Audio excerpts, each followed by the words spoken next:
Welcome back to Miss Kim's Home and Garden. Today I'll share with you how I care for my lawn. I use DIM lawn service, and anyone with a lawn can use DIM.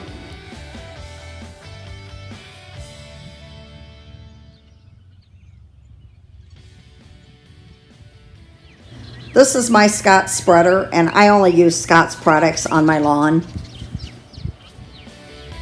After adding an application to the lawn, I do not allow Lucky Boy or Bailey Girl to go out on the lawn for at least 6 hours.